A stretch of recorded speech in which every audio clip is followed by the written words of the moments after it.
Hello students.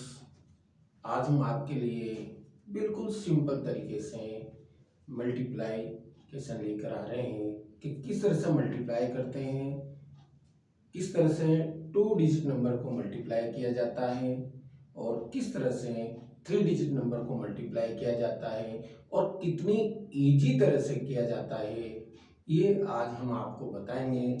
जैसे कि 2 digit number जिनको किस तरह से मल्टीप्लाई करते हैं। एग्जाम्पल 64 को मल्टीप्लाई करेंगे 66 से, तो आपको क्या करना है। 64 66, तो आपको 4 को 6 से मल्टीप्लाई करेंगे, 4 इंटू 6, और फिर दोनों को मल्टीप्लाई करने के बाद जो टेंस डिजिट बचती है, यानी कि 6 और 6 जो बचते हैं, ऊपर वाली डिजिट में आपको 1 प्लस करना है, तो 6 प्लस 1, फिर आपको उसको मल्टीप्लाई करना है 6 से। 6 प्लस 1 7, 7 को मल्टीप्लाई करेंगे 6 से, और 4 को मल्टीप्लाई करेंगे 6 से।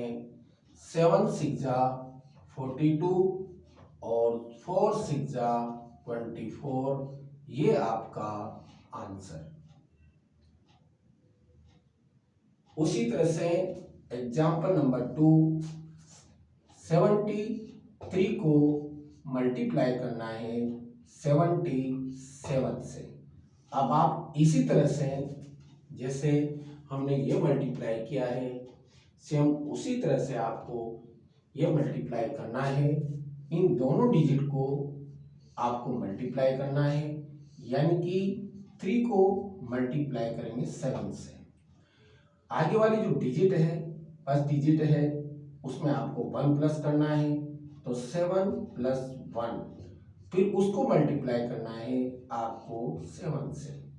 7 प्लस 1 8, 8 को मल्टीप्लाई करेंगे 7 से, एंड 3 को मल्टीप्लाई करेंगे 7 से।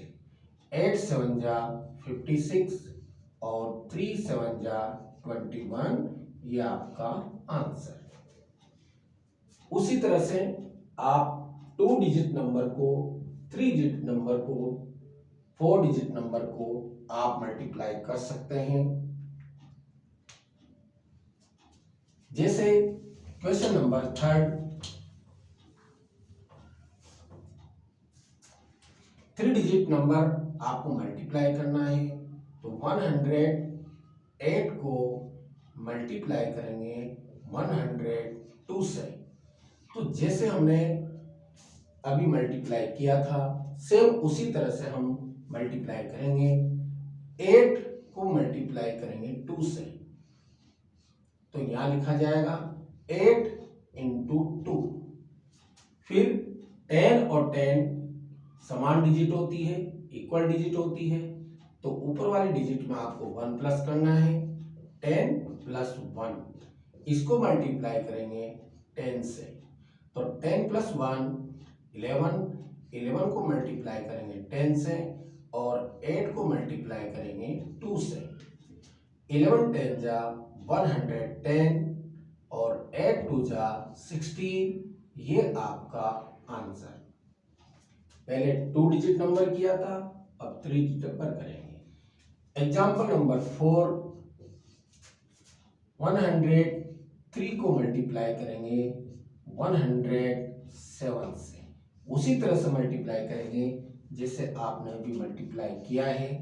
3 को 7 से मल्टीप्लाई करेंगे, तो 3 इंटू 7, ऑब्लिक आगे वाली डिजिट में आपको 1 प्लस करना है, तो 10 प्लस 1, और इसको मल्टीप्लाई करना है 10 से। 10 प्लस 1 11, 11 को मल्टीप्लाई करेंगे 10 से, और 3 को मल्टीप्लाई करेंगे 7 से। 11 10 जा 110 और 3 7 जा 21, ये आपका आंसर। लेकिन प्रिय स्टूडेंट्स, एक बात का आपको ध्यान रखना होगा कि हर 2 डिजिट, हर 3 डिजिट को हम इस तरह से मल्टीप्लाई नहीं कर सकते। कुछ ही डिजिट होंगे कुछ ही नंबर होंगे जिनको अपन मल्टीप्लाई कर सकते हैं। तो हम कौन से डिजिट को इस तरह से मल्टीप्लाई कर सकते हैं? तो पॉइंट नंबर 1, आपको फर्स्ट पॉइंट ये ध्यान रखना होगा, जो वंस डिजिट है उन दोनों वंस डिजिट या टेंस डिजिट दोनों को आप प्लस करोगे तो आपका जो प्लस होगा यानी कि जो सम होगा वो क्या आना चाहिए, या तो प्लस करने पर 1 आना चाहिए दोनों को, या इन दोनों को, या प्लस करने पर 10 आना चाहिए, प्लस करने पर 100 आना चाहिए, प्लस करने पर 1000 आना चाहिए। इस स्थिति में, इस कंडीशन में आप इस तरह से मल्टीप्लाई करेंगे। सेकंड पॉइंट, जो आगे की डिजिट बची हुई है 10, 100, 1000 प्लस करने के बाद जो आगे की डिजिट बची हुई रहती है वो दोनों सेम होना चाहिए। इसी कंडीशन में हम इस तरह से मल्टीप्लाई कर सकते हैं, अन्यथा मल्टीप्लाई नहीं कर सकते। एग्जाम्पल, किसको मल्टीप्लाई नहीं कर सकते कि 107 अगर आपको मल्टीप्लाई करना है 104 से, तो आप इस कंडीशन में जो यहाँ कंडीशन थी उस तरह से इसको मल्टीप्लाई नहीं कर सकते। क्यों नहीं कर सकते? क्योंकि वंस डिजिट दोनों की है, यदि उनको हम सम करते हैं यानी कि प्लस करते हैं तो 7 + 4 11 होते हैं, तो आप इस कंडीशन में मल्टीप्लाई नहीं कर सकते। इसलिए आपको मेन पॉइंट ये ध्यान रखना होगा कि दोनों डिजिट जब आप सम करो तो 1, 10, 100, 1000, 10,000 यही आना चाहिए, इसके अलावा दूसरा या कोई दूसरे नंबर नहीं आना चाहिए, तभी आप इस तरह से मल्टीप्लाई कर सकते हैं। 1 कब आता है? अगर फ्रैक्शन यानी कि भिन्न भी दी जाती है, अगर उसको प्लस करते हैं 1 आता है और आगे की डिजिट सेम होती है, तो आप सेम उसी तरह से आप इनको मल्टीप्लाई कर सकते हैं। जैसे